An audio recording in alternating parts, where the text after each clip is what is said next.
Muhammad Waleed Anjam and I hope all of you will be fine. Student, today we are going to discuss our next topic which is the derivation of the gas laws.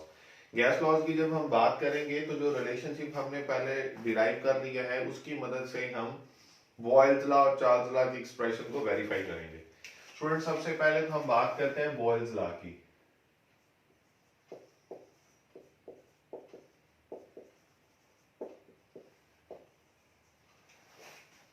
Student, अगर हम Boyle's law की statement को देखें तो हमें ये पता है कि जो प्रेशर और वॉल्यूम का जो प्रोडक्ट होता है वो हमेशा कांस्टेंट रहता है, या इसको हम ऐसे भी कह सकते हैं कि pressure varies inversely with the volume at constant temperature.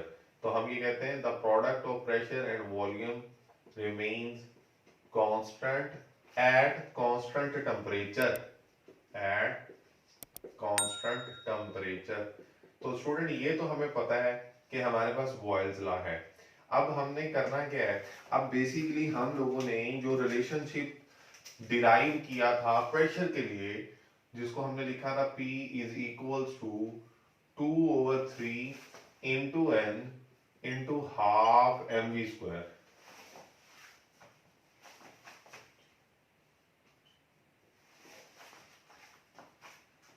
तो अगर हम देखें इस रिलेशनशिप में P equals to 2/3 into N/V into half mv square. अब ये वॉल्यूम है और ये हमारे पास स्पीड है, इसके बारे में हम पहले भी पढ़ चुके हैं।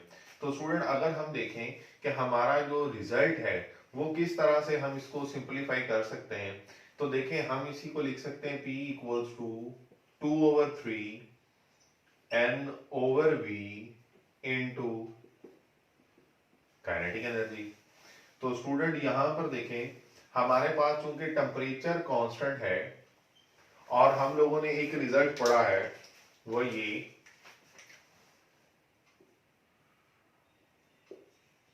कि टेम्परेचर जो होता है that is directly proportional to average translational kinetic energy of the gas molecules. और अगर टेम्परेचर कांस्टेंट है तो हम कहेंगे काइनेटिक एनर्जी भी क्या है, कांस्टेंट है। At constant temperature kinetic energy will also be equals to constant।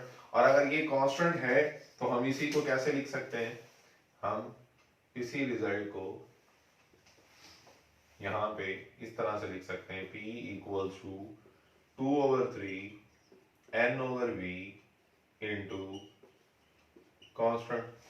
अब स्टूडेंट, यहां पर अगर हम देखें तो 2 भी कांस्टेंट है, 3 भी कांस्टेंट है, N जो number of the molecules of the gas है वो भी कांस्टेंट है और ये भी कांस्टेंट। इन तमाम को मिला के हम इस तरह से लिख सकते हैं कि P is equals to constant into 1/V।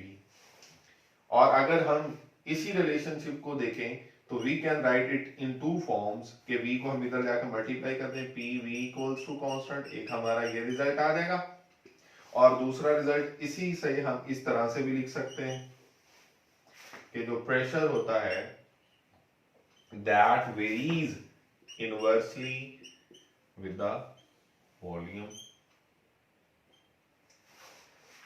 कि प्रेशर और वॉल्यूम एक दूसरे के इनवर्सली प्रोपोर्शनल होते हैं। कब? जब टेम्परेचर हमारे पास क्या होता है, कांस्टेंट। तो बेसिकली स्टूडेंट, ये रिजल्ट जो हमने बनाया है ये किसकी मदद से बनाया है, ये हमारे उस एक्सप्रेशन से जो हमने प्रेशर के लिए डिराइव किया था उससे बनाया। तो इसका मतलब ये प्रेशर ऑफ द गैस का जो रिलेशनशिप हमने बनाया ये बिल्कुल एग्जैक्ट रिलेशनशिप है, क्योंकि इससे बॉयल्स लॉ की जस्टिफिकेशन तो हो रही है।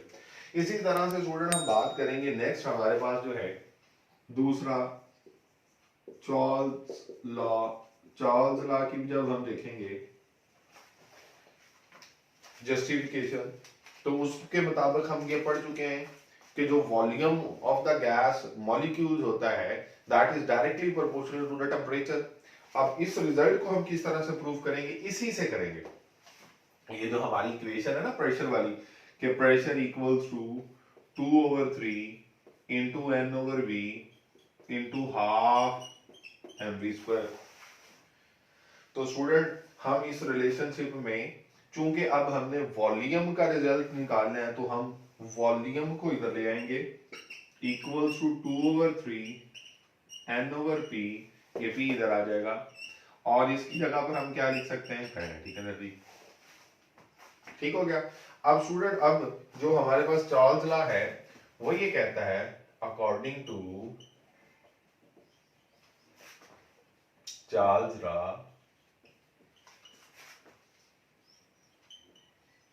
Volume is directly proportional to temperature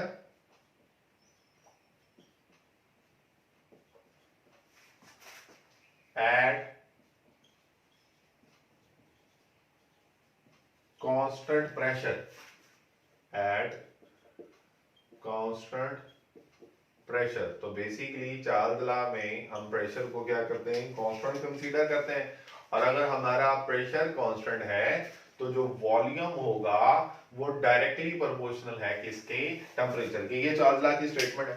तो स्टूडेंट अगर हम इस रिलेशनशिप में देखें, अगर हमारे पास प्रेशर कांस्टेंट है तो मैं इस रिलेशनशिप को फर्दर कैसे लिख सकता हूं, V इज इक्वल टू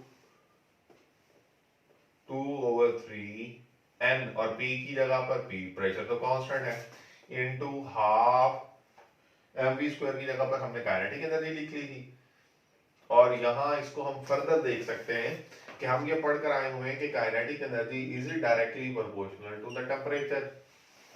तो लिहाजा अगर हम इस काइनेटिक एनर्जी की जगह पर देखें तो we can write it as,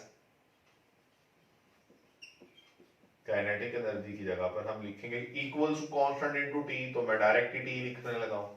और इन सब को अगर हम देखें तो ये सारी टर्म्स अब हमारे पास ये देखें, ये वाला जो फैक्टर है ये कांस्टेंट है, तो हम लिखेंगे कि V is equal to constant into T, which can be further written as कि volume is directly proportional to the absolute temperature। तो ये हमारे पास चार्ल्स लॉ भी डिराइव हो गया। तो बेसिकली हमें इस बात का सबूत मिल जाता है कि ये जो प्रेशर का रिलेशनशिप है ना, जो हमने यहाँ पर भी इस्तेमाल किया है, is a very important relationship and in exactly in accordance with these laws. तो यही हमारा था derivation of the gas law. अब स्टूडेंट इसी के साथ हमारे पास एग्जांपल्स हैं, हम एग्जांपल देखें। तो जो पहली एग्जांपल है उसकी स्टेटमेंट ये है कि what is the average translational kinetic energy of the gas molecules at 27 degree Celsius. तो स्टूडेंट हमें जो डाटा गिवन है उस डाटा में सिर्फ हमें टेम्परेचर की वैल्यू गिवन है जो कि कितनी है 27 डिग्री सेल्सियस, और इस टेम्परेचर में अगर हम 273 ऐड करें तो वो केल्विन में आ जाएगा और आंसर आ जाएगा 300 केल्विन। तो स्टूडेंट हम इसी रिजल्ट के बाद हमने मालूम क्या करना है, टू डिटरमिन, हमने मालूम करना है kinetic energy of the gas molecule. तो स्टूडेंट हमारा जो सॉल्यूशन होगा फिर वो किस तरह से हम देखेंगे। सॉल्यूशन के लिए स्टूडेंट हम लोगों ने टेम्परेचर की इक्वेशन पढ़ी हुई है, T equals to 2/3 into half mv², और इस रिलेशनशिप में T इक्वल्स टू 2/3 वैसे ही आ जाएगा, और हाफ mv² की जगह पर हम क्या लिखते थे, काइनेटिक एनर्जी। ठीक है स्टूडेंट। तो अगर हम यहाँ पर एवरेज काइनेटिक एनर्जी की वैल्यू फाइंड आउट करना चाह रहे हैं तो हमारा रिजल्ट क्या आएगा, एवरेज काइनेटिक एनर्जी की जो वैल्यू होगी वो फिर क्या आएगी 3kT/2। अब हमने सिर्फ इसमें वैल्यूज पुट करनी है कि हमें पता है क्या है, बोल्ट्जमैन कांस्टेंट है, उसकी वैल्यू क्या है 1.38 इंटू 10⁻⁻23। टी टेम्परेचर हमें कितना गिवन था 27, जिसको हमने केल्विन में किया तो 300 बन गया, डिवाइडेड बाय 2। जब स्टूडेंट हम इस वैल्यू को सिंपलीफाई करेंगे तो हमारे पास जो एवरेज काइनेटिक एनर्जी आ जाएगी उसकी वैल्यू हमारे पास आ जाती है 6.21 इंटू 10⁻⁻21 जूल। ये हमारे पास क्या आ जाएगी, एवरेज काइनेटिक एनर्जी आ जाएगी। इसके बाद स्टूडेंट हमारी एग्जांपल जो है सेकंड, उसको भी हम देख लेते हैं। इस एग्जांपल का जो हमें डेटा गिवन है, स्टेटमेंट पढ़ते हैं तो हमें पता चल जाएगा कि इसका क्या डाटा गिवन। स्टेटमेंट के मुताबिक है find the average speed of the oxygen molecule in air at standard temperature and pressure. Standard temperature और प्रेशर की कंडीशन के मुताबिक टेम्परेचर जो है वो हमारा 0 डिग्री सेल्सियस यानी कि 273 केल्विन, ठीक हो गया। और हमने फाइंड आउट क्या करना है, स्पीड किसकी, ऑक्सीजन के मॉलिक्यूल की। तो स्टूडेंट ऑक्सीजन एक हमें इंफॉर्मेशन गिवन है, अब हमने डिटरमिन क्या करना है, टू डिटरमिन स्पीड। और हमारा जो सॉल्यूशन है वो फिर किस तरह से हम देखेंगे, इसी रिलेशनशिप को स्टूडेंट जो हमने यहां पर लिखा हुआ है T इक्वल्स टू 2/3 के into half mv square. Student अगर हम देखें तो इस 2 को 2 से कैंसिल कर दें और 3 को इधर जाके मल्टीप्लाई कर दें तो 3kt equals to mv square. चूंकि हमने v स्क्वायर v मालूम करना है तो v स्क्वायर के रिलेशन को अगर हम देखें तो हम इसे इस तरह से लिख सकते हैं v square equals to 3kt/m।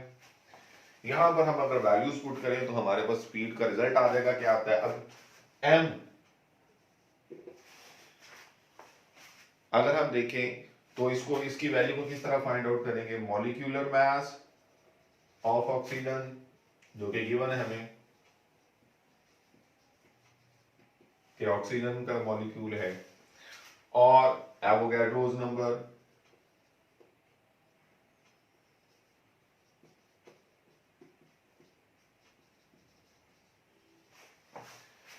तो स्टूडेंट यहां पे अगर हम देखें 32 ग्राम हमारे पास ऑक्सीजन के एक मॉलिक्यूल का मॉलिक्यूलर मास है, और एवोगैड्रोस नंबर की वैल्यू हमें पता है 6.02 इंटू 10⁻23। अगर हम इसे ग्राम से किलोग्राम में करेंगे तो हमें क्या करना पड़ेगा, ये हम पढ़ चुके हैं नंबर ऑफ टाइम्स कि आप इसे किलो से मल्टीप्लाई भी कर दें और किलो से डिवाइड भी कर दें ताकि ये किलोग्राम ऊपर आ जाए, और जिस किलो से डिवाइड करेंगे 6.02 इंटू 10⁻23 वैसे ही आ जाएगा, और जिस किलो से हम डिवाइड कर रहे हैं उसकी जगह पर 10⁻3 लिखा जा सकता है। तो इन शॉर्ट जब हम इसे सिंपलीफाई करेंगे तो जो हमारा m मैस आएगा उसकी वैल्यू हमें पता चल जाएगी कि कितनी आती है, और m की जो वैल्यू आती है वो आती है 5.31 इंटू 10⁻⁻26 और ये किलोग्राम। स्टूडेंट ये वाली m की वैल्यू हम इस इक्वेशन नंबर 1 में पुट करेंगे, इसको हम इक्वेशन नंबर 1 का नाम दे देते हैं। जब हम इक्वेशन नंबर 1 में ये वैल्यू पुट करेंगे तो हमारा रिजल्ट क्या आ जाएगा, v square is equals to 3 k की जगह पर बोल्ट्जमैन कांस्टेंट उसकी वैल्यू 1.38 इंटू 10⁻⁻23 इंटू t, और वो कितना है 300 डिवाइडेड बाय m, और वो वैल्यू हमने कितनी निकाली 5.31 इंटू 10⁻⁻26 किलोग्राम। ठीक हो गया स्टूडेंट। जब हम इसको सिंप्लीफाई करेंगे तो हमारे पास जो v स्क्वायर है इसका रिजल्ट आ जाता है गालबन 212693, और जब हम दोनों साइड पर स्क्वायर रूट ले लेंगे तो हमारे पास जो v की वैल्यू आ जाएगी यहां से स्क्वायर रूट लेने के बाद वो आ जाती है 461 मीटर पर सेकेंड, 461 मीटर पर सेकेंड। ये दोनों साइड पर हम स्क्वायर रूट लेंगे तो हमारे पास क्या आ जाएगी, एवरेज स्पीड जो है उस ऑक्सीजन गैस के मॉलिक्यूल की वो कितनी होगी, स्टैंडर्ड टेम्परेचर और प्रेशर की कंडीशन पर वो 461 मीटर पर सेकेंड होगी। जी स्टूडेंट, अब इसी से मिलता जुलता एक हमारा न्यूमेरिकल प्रॉब्लम है, उसमें सिर्फ फर्क ये है कि यहाँ पर हमने एग्जांपल में ऑक्सीजन मॉलिक्यूल की एवरेज स्पीड जो निकाली है वहां पर हमारे पास क्या होगा, नाइट्रोजन की। तो उसकी स्टेटमेंट है कि estimate the average speed of the nitrogen molecules in air under standard temperature and pressure condition. तो यहाँ पर सिर्फ स्टैंडर्ड टेम्परेचर और प्रेशर की कंडीशन वही है, टेम्परेचर 0 सेल्सियस है, 273 केल्विन के बराबर है, लेकिन यहाँ पर हमारे पास एयर के अंदर हमने नाइट्रोजन कि मॉलिक्यूल्स की स्पीड फाइंड आउट करनी है। तो यानी कि हमारे पास हमें ये पता है कि जो नाइट्रोजन है उसका हमारे पास जो मॉलिक्यूलर मास है, वो लिख भी देता हूँ, मॉलिक्यूलर मास ऑफ नाइट्रोजन, वो हमें पता है कितना है, 28 ग्राम है, जबकि ऑक्सीजन का कितना था, 32 ग्राम था। तो बाकी सारा रिजल्ट वही है, देखें T इक्वल्स टू 2/3 के हाफ एम वी स्क्वायर, 2 से cancel, 3 kT equals to M V square, V square मालूम करना है तो 3 kT और एम इधर आके डिवाइड हो जाएगा। यहां पर हमने ऑक्सीजन की बजाय जब हमने स्मॉल एम की वैल्यू निकालनी है तो हमने लिखना है molecular mass of nitrogen divided by Avogadro's number, और molecular mass of the nitrogen हमारे पास क्या है, 28 ग्राम, ये वैल्यू चेंज होनी है, बाकी सारा कुछ वैसे ही। तो जब हम इसे किलोग्राम में कन्वर्ट करेंगे तो अगेन वही सिचुएशन जो मैंने आपको बताई थी कि इसे जब किलो से मल्टीप्लाई करेंगे तो ये किलोग्राम, और जब किलो से डिवाइड करेंगे तो उसकी जगह पर 10⁻³ तो हमारा ये जो रिजल्ट आएगा, ये जो m की वैल्यू होगी, इसका अगर हम देखें तो इसका रिजल्ट हमारे पास आता है 4.65 इंटू 10⁻⁻46। हमने इक्वेशन नंबर 1 में v square equals to 3k Boltzmann constant उसकी वैल्यू पुट की हुई है, T हमारे पास जो टेम्परेचर था, स्टैंडर्ड टेम्परेचर, इसके बाद m की जो वैल्यू हमने निकाली वो कितनी है, 4.65 इंटू 10⁻⁻46। तो स्टूडेंट जब हमारे v स्क्वायर की वैल्यू आएगी तो v स्क्वायर की वैल्यू आ जाती है 243.058 इंटू 10⁻3, और जब हम इसका स्क्वायर रूट लेंगे दोनों साइड पर तो जो हमारे पास नाइट्रोजन की स्पीड आ जाएगी वो यहां से लिखेंगे v इज इक्वल टू, वो गालिबन 493 आती है।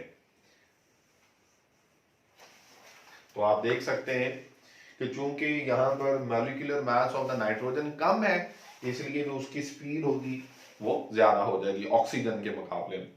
तो स्टूडेंट ये बिल्कुल वही जो हमने एग्जांपल किए उसी से रेलिवेंट क्वेश्चन था, तो इसलिए मैंने साथ में ये भी करवा दिया। अब अगर हम इसकी नेक्स्ट न्यूमेरिकल प्रॉब्लम नंबर 2 को देखें तो उसमें उसकी स्टेटमेंट क्या है, उसकी स्टेटमेंट है show that the ratio of the root mean square speeds of molecules of two different gas at a certain temperature is equals to the square root of the inverse of their masses। यानी कि उनकी जो root mean square values आती हैं speeds की, उनकी जो ratio है वो बराबर होनी चाहिए किसके, inverse of the ratio of their message. ये हमने बेसिकली यहां पर फाइंड आउट करना है। हमारा ये जो न्यूमेरिकल नंबर 2 है, इसका दो डिफरेंट गैसेज हैं, उन दो डिफरेंट गैसेज का किसी एक सर्टेन टेम्परेचर पर जो उनकी स्पीड्स की रेशो है हमने ये प्रूव करनी है वो इनवर्सली प्रोपोर्शनल है उनके मैसेज की रेशो के। देखिएगा अगर हमने एक रिलेशनशिप स्टूडेंट पढ़ा हुआ T equals to 2/3k into half mv square,